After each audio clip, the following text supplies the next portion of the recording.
So I just went through my first breakup, which has just involved a lot of different stages, but this is the routine that I've been leaning on so heavily to just help me come back to my own and just feel like myself again. So on that note, this is my self-care routine that keeps me functioning.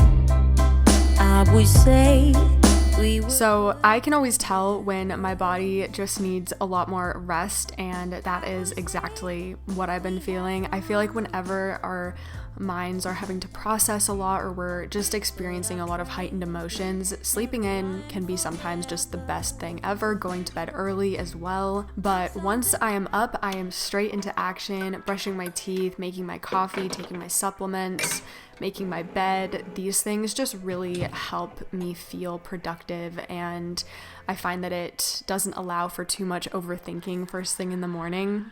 A huge part of my self-care are my non-negotiables, which are the habits that are honestly so easy, but so often I neglect them. But making them a non-negotiable has just allowed me to kick myself back into action and properly prioritize these things in my day. Doesn't matter what time it is, if I have not done them, I do them right then and there, because collectively they just have the most beneficial effects on my mental health and just overall well-being. They are so essential to me just feeling like my best self and just coping a lot better with anything that comes up in my life, which, as you can imagine, they've been very helpful in recent weeks. But the first habit that I've made a non-negotiable is reading, and it's so fun, it's so easy. I love getting into a good book. I'm currently reading Untamed by Glennon Doyle, and I'm so far really loving it. I'm about halfway through. Now moving into some physical hygiene, this is my hair routine. I have really been getting into hair care since bleaching my hair, and I've been loving this Pureology set. It's specifically made for blondes, so it just does a really great job at like toning my hair and just kind of prolonging the time in between hair appointments, because if you go to the salon, you know how expensive that is. Oh, it hurts. But I like to shampoo my hair twice, and I just use small amounts each time, but I feel like this just makes my hair stay fresh for a lot longer, and I can only wash my hair like once a week.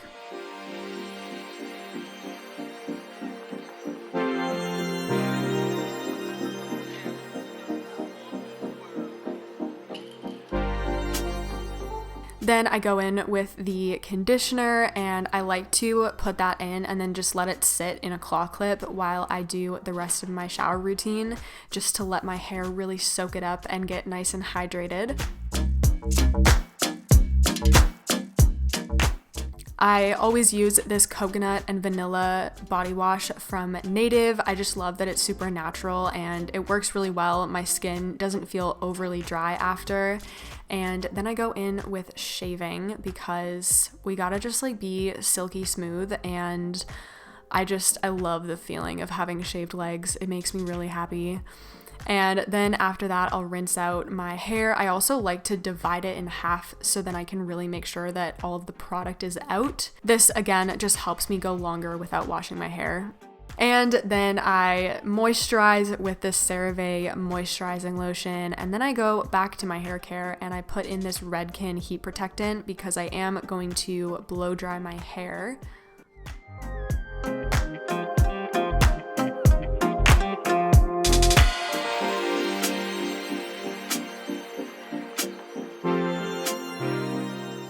I totally forgot to show this, but I did wash my face with the Cetaphil Gentle Skin Cleanser in the shower, but this Alpha Arbutin serum with hyaluronic acid from The Ordinary has helped my skin so much. It's super gentle, but it helps lighten the scars from acne, which, oh my gosh, it is game-changing. Seriously, try this product if you struggle with acne scars. I also use this caffeine serum to help with the dark circles under my eyes. And I also then go in with the salicylic acid moisturizer from CeraVe. Again, really great product.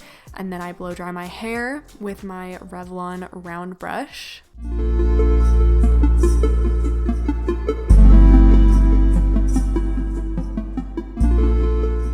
I also wanted to talk about a mindset shift that I've made, and it has helped my well-being so much. I kind of realized that I had it set in my mind that I needed to be pushing myself to the point where it felt like I was physically ill in order to be considered a hard worker. That was like, I thought that was my max. So if I didn't reach it, then I wasn't working hard enough and I needed to push myself further. And I realized that is simply just not what it has to be like. Things can feel easier if we allow them to. And this has just made everything in my life feel a little bit more sustainable. Like I can still get things done, but I'm not making myself sick over it. And it's just helped so much, because truly the best form of self-care is being kind to yourself. It is going easy on yourself, being a safe, non-judgmental space for yourself. I am now going to get into my favorite little trio of self-care, which is meditation, journaling, and movement. They're like, while they do feel good in the moment, and I feel really happy immediately after doing them, it is so much more about the long-term benefit. Meditating consistently is so transformational, and journaling is just amazing for processing everything that's going on in your mind and in your life. And then movement is obviously so good for your physical health, but also depending on what movement it is, if it's something that really inspires you, then it's even better. So I'm going to get to that now. Let's get into it.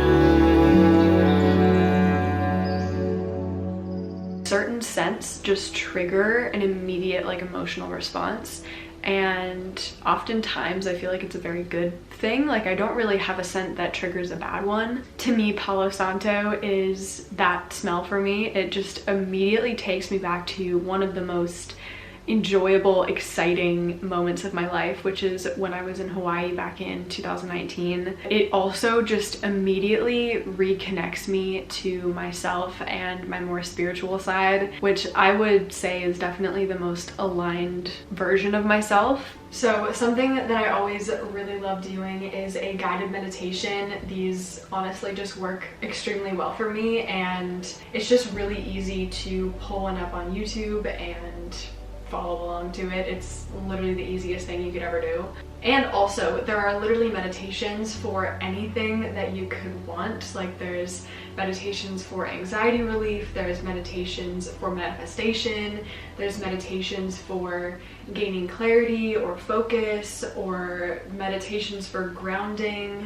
I have been feeling particularly anxious the past few days, so I'm doing a 10-minute guided meditation for anxiety relief.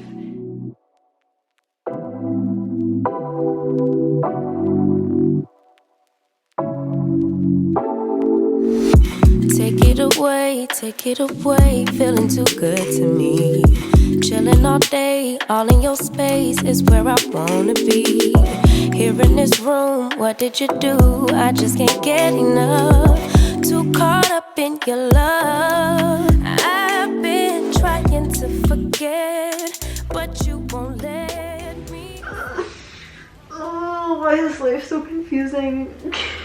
So it is like an hour later, and actually wait, oh my gosh, no, it's like literally an hour and a half later, and the meditation was only 10 minutes, so that really shows how much I have just journaled. It's always interesting how your mind can just start piecing together connections as soon as you start writing stuff down, because when it's up in here, you just can't process it in the same way. I feel like where a lot of people go wrong with journaling is just simply not doing it because of this expectation that it has to be something really insightful and profound, but that's not at all what journaling is about. I feel like the most productive journaling is just when you put pen to paper and brain dump literally anything that is on your mind or comes to mind as you're writing. Boy, you're my weakness. Given we take the Another one of my absolute non-negotiables is some form of daily movement, whether that is a full training routine or a workout or just some stretching. I really like to do these, I like to call them lazy stretches because they're super quick, super easy, and they take pretty much no effort. But yeah, these are the things that I do when I just simply cannot be asked to train, and they work really well. But of course, movement is just so vital to your physical health. You never leave my thoughts alone, yeah, you're the reason I'm going out my mind. I just can't stop thinking about you. You got me feeling some type of way. So part of self-care, I think, is also just powering through the things that you don't necessarily want to do in the moment, but as soon as it's done, you're gonna feel amazing, and that is where the self-care comes in. It is all about doing your future self a favor by getting the task done, working hard in the moment. And then after the long day, I love to just get in bed early. I have been trying to be asleep by like 10 p.m. because over the past few months, I have had so many late nights and I've been out so much. And now I just really like to put all of that energy back into myself and have so many just cozy self-care evenings where I get to do all of my favorite things, watching my comfort shows, maybe doing some more reading, having a bath, having a cup of tea, all of that kind of stuff, and just getting an early night, getting all that extra sleep. It has helped so much. So I think the biggest thing to take away from this is just go easy on yourself, because that is ultimately the best form of self-care. Like, speaking kindly to yourself, being your own safe space that is free of judgment, that is literally the best way to show yourself self-care. All of the extra stuff, that is amazing bonuses, but that is self-care at its core. So on that note, if you did enjoy this video, make sure to give it a thumbs up. You can also subscribe and tick the bell icon to get notified every time I upload a new video. Here's my Instagram and TikTok if you would like to see more content from me, and until next time, I will talk to you in my next video. Bye! Hold up, baby, I can sit beside you while you're going on about your simple life. Nothing left you thinking that maybe you're not different.